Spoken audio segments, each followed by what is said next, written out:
আসসালামু আলাইকুম রহমতুল্লাহি অবরকাতুহু। সম্মানিত দর্শক, অলৌকিকভাবে ডক্টর মোহাম্মদ ইউনূস বাংলাদেশের রাষ্ট্র ক্ষমতায়। বহু বাধা, বহু বিঘ্ন, তারপরে তিনি টিকে আছেন, সেটিও অনেকটা অলৌকিকভাবে। সাধারণত আমাদের দেশে মানুষ ধৈর্য রাখতে পারেন না। গত ১০ মাসে মানুষের ধৈর্যচ্যুতির হাজারো ঘটনা ঘটার পরেও কেন যেন ডক্টর মোহাম্মদ ইউনূস টিকে আছেন। এটি একটি মিরাকল। আমাদের জাতীয় জীবনে ২-৩ মাস আমরা স্থির থাকতে পারি না। আমাদের দেশে অনেক জনপ্রিয় ব্যক্তি রাজনীতিতে এসেছেন, অনেক যোগ্য ব্যক্তি এসেছেন, অনেক জ্ঞানী ব্যক্তি এসেছেন, কিন্তু তারা শেষ পর্যন্ত টিকতে পারেননি। তো ১০ মাস পর্যন্ত ডক্টর মোহাম্মদ ইউনূস ক্ষমতায় শুধু টিকে আছেন না, তিনি একই সঙ্গে ক্ষমতার যে ছড়ি এমনভাবে ঘোরাচ্ছেন যে তার সঙ্গে যারাই লাগতে আসছে তিনি তাদের সবাইকে নাস্তানাবুদ করে ছাড়ছেন। তিনি গত ১০ মাসে অনেকের সাথে বন্ধুত্ব করেছেন, অনেকের সঙ্গে শত্রুতা করেছেন। এবং সবচেয়ে অবাক করা বিষয়টা হলো যে তিনি তার যে লক্ষ্যবস্তু, সেই লক্ষ্যবস্তু থেকে এক সুতো সরেননি। এখন সেটা তার জন্য ভালো হতে পারে, মন্দ হতে পারে, কিন্তু তার এই দৃঢ়তাকে অনেকেই শ্রদ্ধা করছেন, অনেকেই পছন্দ করছেন। তিনি যাদেরকে বন্ধু হিসেবে নিয়েছেন, আপনজন হিসেবে নিয়েছেন সেই প্রথম থেকে, এবং তিনি তাদেরকে ওন করছেন এবং তার জীবনের সঙ্গে তার বন্ধুদের জীবনকে তিনি একেবারে জড়িয়ে ফেলেছেন। আর প্রথম দিন থেকে তিনি যাদেরকে অপছন্দ করেছেন, তাদের অনেকের সঙ্গে তার বন্ধুত্ব ছিল, কিন্তু তিনি অপছন্দ করতেন। গত ১০ মাসে এরকম অপছন্দের একজন মানুষকেও তিনি একটু সামান্যতম স্থান দেননি তার আশেপাশে বসার জন্য। অনেককে বরং একটু ডেকে এনে, একটু ঢিল দিয়ে, তারপরে শেষে আবার ছেড়ে দিয়ে তাদেরকে এমন একটা অবস্থায় ফেলে দিয়েছেন যে এই সমস্ত লোক না পারছে গিলতে, না পারছে খেলতে, না পারছে বলতে। একেবারে রীতিমতো বেইজ্জতি হওয়ার মতো অবস্থা।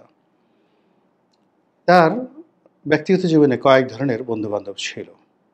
সেই বন্ধুবান্ধব একেবারে সেই তারেক চয়নের মতো একেবারে তরুণ সাংবাদিক, যার বয়স হয়তো ৩০-৩২ বছর। তো সেখান থেকে শুরু করে অধ্যাপক রেহমান সোবহানের মতো বয়স্ক মানুষও তার বন্ধু তালিকায় ছিল। তো এই বন্ধুদের মধ্যে যারা একটু বেশি বোঝেন, কথা বলেন, যারা একটু সাজেশন দেওয়ার চেষ্টা করেন, এই সমস্ত লোককে তিনি আসলে ব্যক্তিগতভাবে পছন্দ করেন না। এবং গত কয়েক মাসে দেখবেন যে তিনি এই তার বন্ধুদের মধ্যে অনেককে তিনি কাছে নিয়েছেন, তারপরে সুন্দরভাবে কাদা মাখিয়ে দিয়ে তাদেরকে গুড বাই জানিয়েছেন। সেই লোকগুলো এখন ডক্টর মোহাম্মদ ইউনূসের বিপক্ষেও বলতে পারেন না, জাতির পক্ষেও বলতে পারেন না, পক্ষেও বলতে পারেন না। তারা সবাই তার যার যার যে ইমেজ ছিল দীর্ঘদিন, সেই ইমেজটি হারিয়ে এখন তারা ইয়া ইউনূসু, ইয়া ইউনূসু করছেন। এই গেল এক। ২ নম্বর হলো যে তার বন্ধুদের মধ্যে যারা তাকে আনকন্ডিশনালি ভালোবেসেছে, আনুগত্য করেছে। যেমন ধরুন তারেক চয়নের কথা বললাম, তারপর বিবিসির আকবরের কথা বললাম, সাংবাদিক গোলাম মর্তজা আছে, সাংবাদিক, তারপর মুশফিক ফজল আনসারী আছে। তাদের সবাইকে তিনি সম্মান, পদ, মর্যাদা তিনি দিয়েছেন। আবার উপদেষ্টা মণ্ডলীতে তিনি যাদেরকে স্থান দিয়েছেন, তাদের মধ্যে আদিলুর রহমান, আসিফ নজরুল, নূরজাহান বেগম, তাদের সবার সঙ্গে তার একটা দীর্ঘদিনের সম্পর্ক ছিল। এরপরে ক্যাটাগরিলি যাদের সঙ্গে কৌশলগত তাদের সম্পর্ক ছিল, যেমন আলী রিয়া সাহেব, বদিউল আলম মজুমদার সাহেব, তো তাদের সঙ্গে তার একটা কৌশলগত বন্ধুত্ব ছিল। তিনি তাদেরকে সম্মান দিয়েছেন এবং সম্মানের জায়গায় বসিয়েছেন এবং তাদেরকে এখনও রেখে দিয়েছেন। এর বাইরে তার যে ব্যক্তিগত পছন্দ অপছন্দের যদি জায়গা ধরেন, অনেক তরুণ যেমন আশিক সাহেবকে এনেছেন বিডার চেয়ারম্যান করে, বিনিয়োগ বোর্ডের চেয়ারম্যান করে, লুৎফে কবিরকে এনেছেন, তারপরে খলিলুর রহমান সাহেবকে এনেছেন, এরপর আরও অনেককে, বেশ কয়েকজন, যেমন বিটিআরসির বা তথ্য উপদেষ্টার রূপে যিনি আছেন তিনি সহ, ভদ্রলোকের নাম আমার মনে আসছে না, এরকম অনেককে তিনি এনেছেন যাদের সঙ্গে তার ইন্টেলেকচুয়াল লেভেলে সমতা ছিল। তিনি তাদেরকে পছন্দ করতেন, এক টেবিলে বসে খেতেন, এবং তার মনে মনে একটা সিদ্ধান্ত ছিল যদি কখনো তার সুসময় হয় তিনি এই মানুষদেরকে এস্টাবলিশ করবেন, এবং সেই কাজটি তিনি করেছেন এবং করে চলেছেন।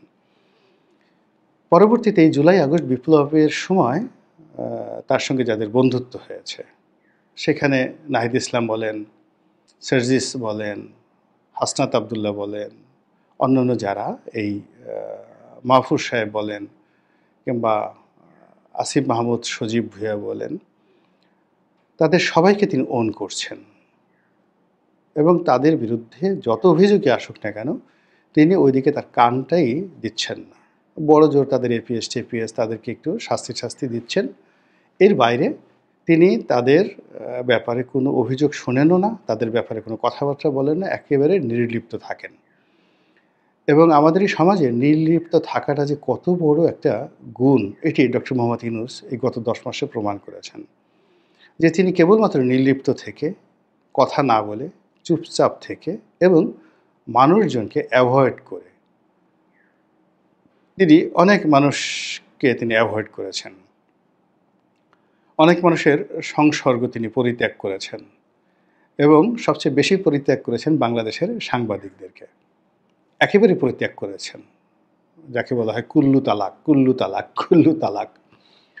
তার যত কথা আছে তিনি বিদেশিদের সঙ্গে বলেন, এবং এই কর্মকাণ্ডের ফলে তার জীবনের 90% ঝামেলা এই রাজনীতি সংক্রান্ত একেবারে মাটিতে পুঁতে গিয়েছে। এরপর তিনি খুব কৌশলে একটি গ্রুপকে কাছে ডেকে নিয়েছেন, অর্থাৎ ছাত্র জনতার পরে কৌশলে তিনি জানেন যে আমাদের দেশ ধর্মপ্রাণ মুসলিম, তো সেই ক্ষেত্রে যারা তৌহিদি জনতা, যারা ইসলামী রাজনীতি করেন এবং যারা বিভিন্ন সময় ঝামেলা করতে পারেন, তাদের সবাইকে তিনি বন্ধু বানিয়ে নিয়েছেন।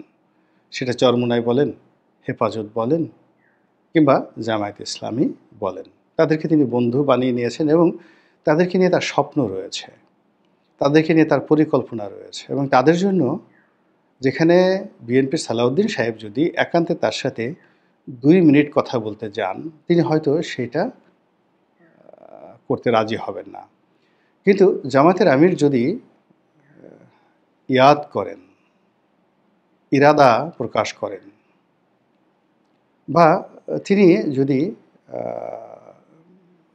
শুধু তার পবিত্র জবান দিয়ে একটু বলেন যে আমি আমার এই দুপুরের খাবারটি ডক্টর মোহাম্মদ ইউনূস সাহেবের সঙ্গে একত্রে খেতে চাচ্ছি এবং আমার বাসাতে, ডক্টর মোহাম্মদ ইউনূস কোনো রকম প্রোটোকল ছাড়া তিনি সেখানে চলে যাবেন, একেবারে নিশ্চিত। এখন প্রশ্ন হলো যে এই যে জামাতের সঙ্গে তো ডক্টর মোহাম্মদ ইউনূসের আগে সম্পর্ক ছিল আমার জানা নেই, এখানে হলো আমার যতটুকু জামাতের সঙ্গে কানেক্টিভিটি রয়েছে, ডক্টর মোহাম্মদ ইউনূসের সঙ্গে যতটুকু কানেক্টিভিটি ছিল, ওনার এরকম ইসলামী যে কৃষ্টি কালচার, এই সম্পর্কটা আমি কখনো দেখিনি। আর জামাতও ডক্টর মোহাম্মদ ইউনূসের প্রতি সহানুভূতি জানিয়েছে, কিন্তু তার সঙ্গে বন্ধুত্ব হবে এরকম কোনো রিজন কখনোই ছিল না। বরং জামাতে যারা লোকজন ছিলেন তারা তো তার বিরুদ্ধে দ্বিধার্ছে, যাকে বলা হয় অকথ্য, অশ্লীল, অশ্রাব্য ভাষায় ওয়াজ করতেন। আপনি কাজী ইব্রাহিম সাহেব, তারেক মনোয়ার সাহেব, তারপরে তাদের আরেকজন লোক ইদানিং নমিনেশন দিয়েছে কুষ্টিয়া বাড়ি, যে রশ্মিকা মান্দানাকে বিশ্বের সেরা সুন্দরী বলেছেন, ভদ্রলোকের নাম আমার মনে আসছে না এই মুহূর্তে, এবং তার সঙ্গে রশ্মিকা মান্দানা মানে দক্ষিণের নায়িকা, ভারতের হলিউড প্লাস দক্ষিণের সুপারহিট নায়িকা রশ্মিকা মান্দানার যিনি খুব ভক্ত। তো সেই ভদ্রলোক তারা তাদের ওয়াজে নসিহতে ডক্টর মোহাম্মদ ইউনূসের একেবারে 12টা বাজিয়ে দিয়েছেন, কিন্তু এই মানুষগুলো আবার এখন ডক্টর মোহাম্মদ ইউনূসের প্রশংসা করছেন, তার ভক্ত হচ্ছেন, অনুরক্ত হচ্ছেন, তার জন্য দোয়া করছেন তিনি যেন দীর্ঘায়ু লাভ করেন, সুস্থ থাকেন। এখন প্রশ্ন হলো যে জামাত হঠাৎ করে ইউটার্ন নিয়ে কেন ডক্টর মোহাম্মদ ইউনূসের প্রতি এতটা আনুগত্য দেখাচ্ছে, এতটা লয়ালিটি দেখাচ্ছে এবং তার সঙ্গে নিজেদের ভাগ্যকে একত্র করে ফেলেছে। আমার ক্ষুদ্র যে বুদ্ধি, সেই ক্ষুদ্র বুদ্ধি অনুযায়ী যেটি মনে হয়েছে, জামাত অতীতে যাদের সঙ্গে বন্ধুত্ব করেছে, রাজনৈতিক দল হিসেবে সেটা জাতীয় পার্টি, বিএনপি, আওয়ামী লীগ, সবার সঙ্গে তাদের বন্ধুত্ব হয়েছে এবং প্রায় সবাই তাদের সঙ্গে বেইমানি করেছে, মুনাফিকি করেছে এবং জামাতকে ওন করেনি, জামাতকে ইউজ করেছে just like a toilet tissue. This is the reality. এবং পেছনে পেছনে তারা জামাত সমালোচনা করেছে, সামনে সামনে নিজেদের প্রয়োজনে জামাত ভালো, এরকম একটা অবস্থা তৈরি হয়েছে সব জমানাতেই। ফলে জামাতের মধ্যে একটা ক্ষোভ ছিল, বেদনা ছিল, ক্রোধ ছিল এবং এই জীবনে, জামাতের জীবনে দুইজন মানুষ তাদের সাথে মুনাফিকি করেনি। এক নম্বর ব্যক্তি হলো বঙ্গবন্ধু শেখ মুজিবুর রহমান। জামাতের সঙ্গে মুনাফিকি করেনি, বরং ওইরকম একটা বিরূপ পরিস্থিতিতে আজ ধরুন ডক্টর মোহাম্মদ ইউনূসের জন্য আওয়ামী লীগকে সহযোগিতা করা, আওয়ামী লীগের নেতাদেরকে সহযোগিতা করা যতটা না কঠিন, তার চেয়ে জামাতের লোকদের জন্য সাধারণ ক্ষমা ঘোষণা করা বঙ্গবন্ধুর জন্য তার চেয়ে 1,00,000 গুণ কঠিন ছিল ইন 1972। কিন্তু বঙ্গবন্ধু সেটা করেছিলেন। তো যা হোক, এবং যতটুকু একেবারে না করলেই নয়, রাজনীতির যে সেন্টিমেন্ট, যতটুকু না করলেই নয় ঠিক ততটুকু তিনি করেছিলেন, যেটা ছিল সহনীয়।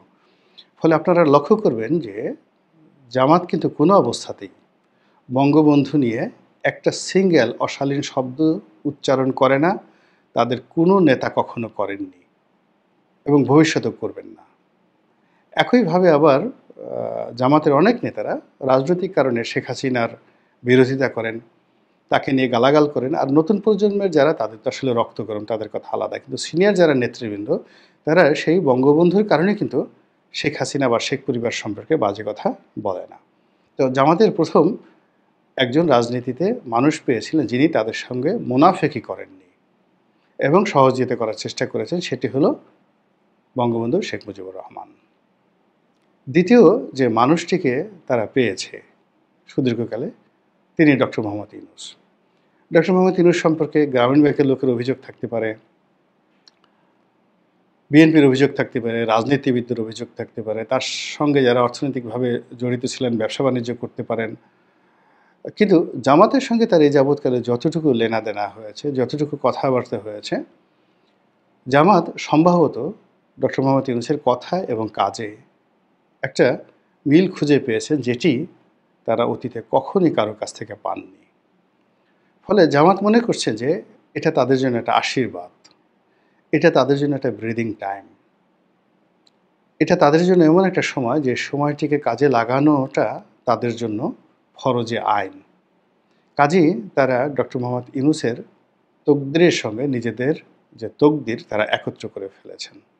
এটা ব্যক্তিগতভাবে আমার কাছে মনে হচ্ছে যেটা ইন্টারনালি, অর্থাৎ মানসিক এবং মস্তিষ্কর বিষয়। দ্বিতীয়ত, এই গত কয়েক মাসে জামাতের সঙ্গে বিএনপির যথেষ্ট শত্রুতা তৈরি হয়েছে। এই শত্রুতাটা শুরু হয়েছিল 2000 সেই 15-16 সন থেকেই বিএনপির সঙ্গে। এর কারণ হলো বিএনপি জামাতকে অতি মূল্যায়ন করেছিল। তারা মনে করেছিল যে জামাতের অনেক টাকা আছে, অনেক ক্ষমতা আছে, ফলে 2015 সনের দিকে যে জ্বালাও পোড়াও আন্দোলন হলো, পুরো জিনিসটাই জামাত করেছে। তো এই জ্বালাও পোড়াও আন্দোলনের দায় দায়িত্বটা পুরোটাই বিএনপির উপরে এসেছে এবং সেই আন্দোলনে বিএনপি সফল হতে পারেনি। তখন থেকে বিএনপির হাইকমান্ডে জামাতকে নিয়ে নেতিবাচক আলাপ আলোচনা হতে থাকে এবং সেই আলাপ আলোচনার মধ্যেই 2018 সনের যে নির্বাচন, জামাত এবং বিএনপি একত্র করে বটে, কিন্তু তাদের মধ্যে বন্ধন ছিল না। কিন্তু 2018 সনের নির্বাচনের পর এই যে তাদের মধ্যে যে দূরত্ব, এটি রীতিমতো শত্রুতায় পরিণত হতে থাকে। আর আগস্ট মাসের এই 5 তারিখের জুলাই আগস্ট বিপ্লবের এই শুভক্ষণে তারা প্রতিদ্বন্দ্বিতা এবং শত্রুতা যুগপৎভাবে চালিয়ে এখন পর্যন্ত জামাত 10 হাতে খেলছে এবং জামাত এখন বিজয়ী। জামাত জানে যে আগামীতে যদি নির্বাচন হয় তাহলে বিএনপি ক্ষমতায় আসবে, যেভাবে নির্বাচন হোক না কেন। আর বিএনপি যদি ক্ষমতায় আসে তাহলে শেখ হাসিনার জমানাতে তারা যেভাবে ক্ষতিগ্রস্ত হয়েছে তার চেয়ে ১০০ গুণ বেশি ক্ষতিগ্রস্ত হবে এই গত ১০ মাসের কর্মকাণ্ডের কারণে by the supporter of BNP. Tarek Rahman সাহেব কিংবা বেগম খালেদা জিয়া, ইভেন শহীদ প্রেসিডেন্ট জিয়াউর রহমান সাহেব যদি জীবিত হয়ে আসেন, এসে তার নেতাকর্মীকে বলেন যে জামাতের সঙ্গে কোনো বিরোধ চলবে না, তবুও কাজ হবে না। যেই দিন বিএনপি সরকার গঠন করবে সেই দিন থেকেই জামাতের এখন তো মুখোশ উন্মোচন হয়ে গেছে। উপজেলা থেকে জেলা, জেলা থেকে বিভাগ, দেশ, তাদের মধ্যে জামাতের যারা নেতাকর্মী তারা কে কীভাবে কথা বলতে পারে, কার কতটুকু শক্তি আছে, কে কতটা নেতিবাচক